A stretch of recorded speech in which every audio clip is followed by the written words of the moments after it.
So it's over for Chelsea in the Carabao Cup 2025-26 season. দেখা যাক যে next year কি করে, বাট ফর নাও চেলসির ক্যারাবাও কাপের যে জার্নিটা ওটা শেষ হলো সেমিফাইনালে এগেনস্ট আর্সেনাল, এগেনস্ট আ ফ্রি ফ্লোয়িং টপ ফর্মে থাকা Arsenal. 4-1 aggregate, 1-0 on the night.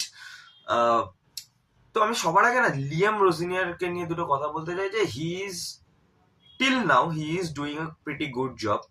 আজকের ম্যাচে যেভাবে টিমটাকেও সেট করেছিল। আচ্ছা, তার আগে মাথায় রাখতে হবে এটা যে Reece James and Pedro Neto was not available for the match. কারণ হচ্ছে কি যে ওরা দুজনে একদম লাস্ট মোমেন্টে একটা ফিজিক্যাল টেস্ট পাস করতে পারেনি, তো ওরা ক্লিয়ারেন্স পায়নি ম্যাচটাতে নামার জন্য, ম্যাচে ফিল্ড হওয়ার জন্য। এনিওয়েজ, তো রিস জেমস আর পেড্রো নেটোর মতন এত ইম্পর্টেন্ট দুটো চেলসি প্লেয়ার ফার্স্ট 11-এর যদি দুটো প্লেয়ার মিসিং হয়, তাহলে অবভিয়াসলি তোমার টিমটা একটু হলেও উইক হয়ে যাবে। আর এগেনস্ট অ্যান আর্সেনাল, এরকম একটা আর্সেনাল যে মানে গোল স্কোর করা যাদের এগেনস্ট একটা ড্রিম অনেক টিমের জন্য, মানে ড্রিম কাজ হয়ে যাচ্ছে, একটা অসম্ভব জিনিস হয়ে গেছে গোল জাস্ট স্কোর করা। ওরকম একটা আর্সেনালের এগেনস্টে রিস জেমস অ্যান্ড পেড্রোনেটের মতন দুটো ইম্পর্টেন্ট প্লেয়ার মিস হওয়া মানে তো খুবই ডিসঅ্যাডভান্টেজে চলে যাওয়া। যাই হোক, তো যখন খেলাটা স্টার্ট হয় চেলসি সেট আপ হয়েছিল এমন একটা ফরমেশনে যেখানে চেলসি নেমেছিল যাতে ফার্স্টে কনসিড না করে।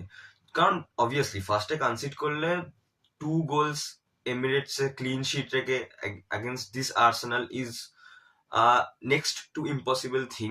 সো লিয়াম রোজিনিয়ার প্রেস কনফারেন্সও এটাই বলেছে যে we have to take the game deep as much as we can.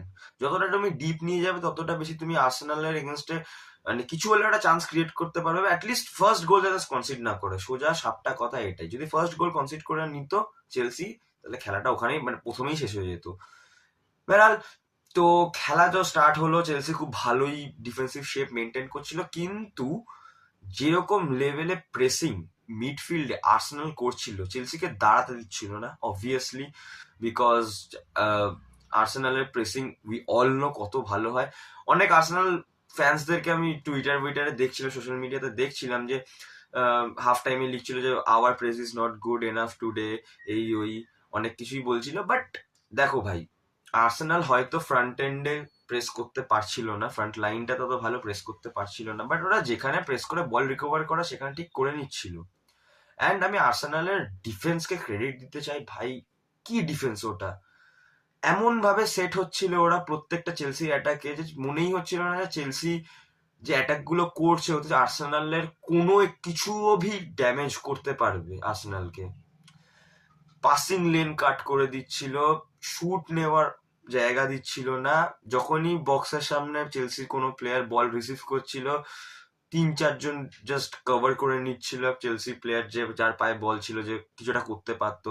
Bit ডিল্যাপ, B it Pedro, B it Cucurella, যেই হোক যেই বল পাচ্ছিল, এনজো যতবার বল পেয়েছে, তো শুট করার যে পজিশনটা ওটা পুরো ব্লক করে দিচ্ছিল, পাসিং লেন্স বন্ধ করে দিচ্ছিল, ক্রস তুলতে দিচ্ছিল না ঠিক করে, এত ভালো ডিফেন্সিভলি ওরা শেপ করেছিল। আমার এখনো মনে আছে নভেম্বর ইয়া ডিসেম্বর মান্থ হবে যেখানে আর্সেনাল ইপিএল এ একটা শট অন টার্গেট পর্যন্ত কনসিড করেনি। গোল স্কোর করা বা গোল কনসিড করা তো ভুলেই যাও, শট অন টার্গেট পর্যন্ত কনসিড করেনি আর্সেনাল পুরো একটা হোল ক্যালেন্ডার মান্থে। তোমরা ভাবতে পারছো ওদের ডিফেন্সটা কি লেভেলে অপারেট করছে। That's why I am so dam afraid of Arsenal. ওরা অফেন্সিভলি না খুব একটা বেশি আহামরি কিছু খেলছে না, ওদের অ্যাটাকার্সরা খুব হাইফাই খেলছে। বা 2020 বায়ার্ন মিউনিক যেমনি খেলেছিল, বা 2009, 2010, 11 ওই যে বার্সেলোনা যেমনি অ্যাটাকিং ছিল, বা 2015 যে বার্সার অ্যাটাকিং লাইনটা ছিল, যে অ্যাটাকিং লাইন দেখে সবাই ভয় পেয়ে যাবে, ওরকম কিচ্ছু করছে না আর্সেনালের অ্যাটাকিং নিয়ে। ইভেন আর্সেনাল ফ্যান্সরা অনেক ডিস্টার্ব হয়ে আছে, কিন্তু ওদের ডিফেন্সটা যেরকম রক সলিড ডিফেন্স হয়ে আছে না, ওদের এগেনস্টে 1 গোল স্কোর করা মানে মানে ইউফোরিয়া ব্যাপার একটা, এটাই বলতে চাইছি আমি। Anyways, Liam Delap was in the right wing obviously. Liam Rosenior start করছিল দুটো মেন স্ট্রাইকারকে ইউজ করে, যেহেতু আজকাল লেফট উইঙ্গার মানে সরি রাইট উইঙ্গার কেউ ছিল না প্রপার, সো মানে বাধ্য হয়ে লিয়াম রোজিনিয়ারকে রাইট উইং এ ডিল্যাপকে খেলাতে হচ্ছিল। গিটেন্স চোট বেরিয়ে গেছে, পেড্রোনেটো অ্যাভেলেবেল নেই, আমাদের কাছে এস্তেভাও কিছু একটা হয়েছে ওর পার্সোনাল প্রবলেমস, তাই জন্য ও ম্যাচের কিছু ঘন্টা আগে জাস্ট ল্যান্ড করেছে, so he was physically not fit enough to start the game against this Arsenal side. Cole Palmer এক পরপর দুটো ম্যাচ 90 মিনিটস খেলার মতন কন্ডিশনে এখনো আসেনি, এখনো ও ফুললি রিকভার করতে পারেনি, এটাই হচ্ছে মেন প্রবলেম। তাই জন্য কোল পালমারকেও আজকে স্টার্ট করতে পারেনি লিয়াম রোজিনিয়ারকে আমি জাজ করবো না এই গেমটার অনুযায়ী, বিকজ নতুন ম্যানেজার, টাইম এখনো লাগবে, বাট এইটুকুনি টাইমের মধ্যে ও যা কাজ করছে বা যা কাজ করেছে সত্যি ভালো কাজ করছে, এইটুকুনি বলতে চাই।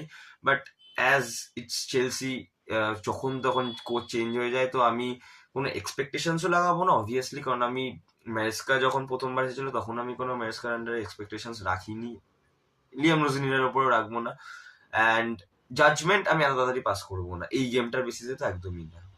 আর্সেনাল যেভাবে আজকে খেললো, কালকের যে ম্যাচটা আছে ম্যান সিটি ভার্সেস নিউক্যাসল, যেই জিতুক যেই ফাইনালে যাক, মোস্ট প্রবাবলি ম্যান সিটি যাবে, কারণ ওরা অলরেডি একটা ভালো গোল মার্জিনে এগিয়ে আছে। আমার মনে হয় না এই ম্যান সিটি এই আর্সেনালকে হারাতে পারবে, আর যদি হারিয়ে দেয় হারাতেই পারে, মানে it's football, anything can happen, but personally যদি বলো না, তাহলে Arsenal are the firm favourites of this final of Carabao 2025-26 season. চেলসির জন্য আমি যদি বলি, তাহলে চেলসি ফ্যান্সদেরকে এতটা হতাশ হওয়ার কিছু নেই। ফার্স্ট লেগে যদি আমরা অত বাজে বাজে তিনখানা গোল যদি না কনসিড করতাম, তাহলে হয়তো খেলাটা অন্যরকম হতো, বাট ঠিক আছে, সেখানেও আমি কিছু বলবো না, বিকজ লিয়াম রোজিনিয়ারের ওটা সেকেন্ড ম্যাচ ছিল for Chelsea as a coach, তাও আবার এরকম একটা আর্সেনালের এগেনস্টে, তো ওর আন্ডারে টিমকে সেট করতে ওর টাইম লাগতো। জাস্ট তার আগে একটাই ম্যাচ কোচ করেছিল, চার্লটন এফসির এগেনস্টে ইন এফএ কাপ, তো চার্লটন আর আর্সেনালের মধ্যে হেলের হেভেন ডিফারেন্স আছে, তো ঠিক আছে হয়ে গেছে। বাট যদি আমরা ওই হোম গ্রাউন্ডের ম্যাচটা, মানে স্ট্যামফোর্ড ব্রিজের যে লেগটা ছিল, ওখানে যদি আরেকটু বেটার করে নিতে পারতাম, হয়তো আজ খেলাটা অন্যরকমও হলেও হতে পারতো। এনিওয়েজ, আমি এই খেলাটার উপরে লিয়াম রোজিনিয়ারকে জাজ করবো না, আগেও বললাম আমি। দেখা যাক নেক্সট কি হয়। চ্যাম্পিয়ন্স লিগ বাকি আছে চেলসির জন্য, এফএ কাপটা এখনো বাকি আছে, প্রিমিয়ার লিগে এখনো টপ 4-এ আসতে হবে চেলসিকে। Chelsea are doing good in the Premier League in recent times. Let's hope for the best, fingers are crossed. আমি আশা করবো চেলসি যেন ভালো পজিশনে শেষ করুক এই সিজনটা। I am not expecting anything else from now, from Chelsea at least, because এখন মিড সিজনে হুট করে ম্যানেজার চেঞ্জ করে দেওয়া, সবকিছু যখন ঠিক চলছিল, আবার টিমটাকে একটা রিগ্রুপ হয়ে নতুন করে একটা কিক স্টার্ট নিতে হবে। তো আমি যে প্রেডিকশনটা সিজনের স্টার্টিং এ লাগিয়েছিলাম, যে একটা ডোমেস্টিক কাপ, টপ 4 ফিনিশ আর একটা গুড রান ইন ইউসিএল, তো ডোমেস্টিক কাপ তো আই ডোন্ট থিঙ্ক আমরা জিতছি, এফএ কাপও আমার মনে হয় না জিতবো। অ্যান্ড দেখা যাক চ্যাম্পিয়ন্স লিগে কি হয়, কে পড়বে, নিউক্যাসল আসবে রাউন্ড অফ 16 না পিএসজি পড়বে। আর অবভিয়াসলি নেক্সট ইয়ার যাতে ইউসিএল এ কোয়ালিফাই করতে পারে, তো টপ 4 এর রেসে যেন থাকে চেলসি লাস্ট পর্যন্ত, টপ 4 এ যেন কোয়ালিফাইও করে, এটাই চাইবো। চলো টাটা, আজকের জন্য ভিডিওটা এতটাই। দেখা হচ্ছে খুব শিগগির একটা নতুন ভিডিওতে। Till then, keep the blue flag flying high, and please subscribe করে দিও, লাইক করে দিও, শেয়ারও করে দিও।